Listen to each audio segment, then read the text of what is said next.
The prophet said that he went to the Chicago World's Fair to hear Paul Rader preach in 1933. I found an article describing Paul Rader's involvement with the World's Fair. 40 centuries of religion were to be depicted in a pageant on Soldier Field on July 3, 1933.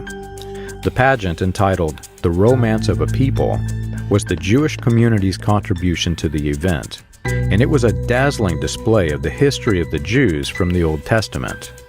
The first episode of the pageant included a sacrifice to a 27-foot-tall image of the god Molech, the Canaanite god associated with child sacrifice.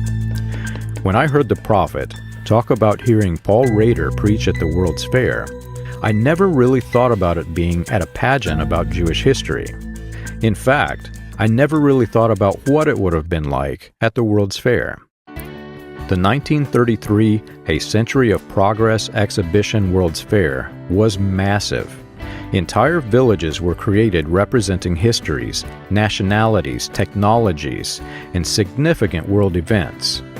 Visitors could walk the streets of Paris or attend a carnival. They could even visit a casino, hang out in the Hollywood Club, or visit the Hall of Religion, where they could learn more about different denominations of faith. Chrysler, Ford, Chevrolet, and other motor companies had exhibits to display prototypes of the automotive future. And with the new shift towards aerodynamics, the prophet would have seen the prophecy before the prediction. One of the vehicles on display was almost entirely made of glass. Only 9 working parts were necessary in the prototype. The most extreme egg-shaped design was the Dynamaxion designed by American inventor Buckminster Fuller. It had 3 wheels, a rudder steering mechanism, and was shaped entirely like an egg. The vehicle looked very much like the designer stretched an egg slightly longer and set it upon a set of wheels, like the front end of an airplane without wings or a tail. It was also top-heavy.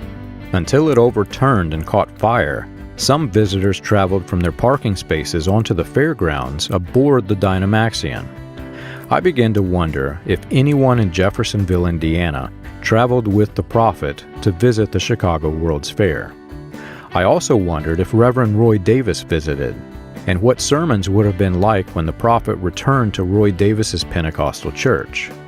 If the prophet returned and began claiming to have seen a vision of automobiles soon to change into a design like an egg shape, how would they have responded?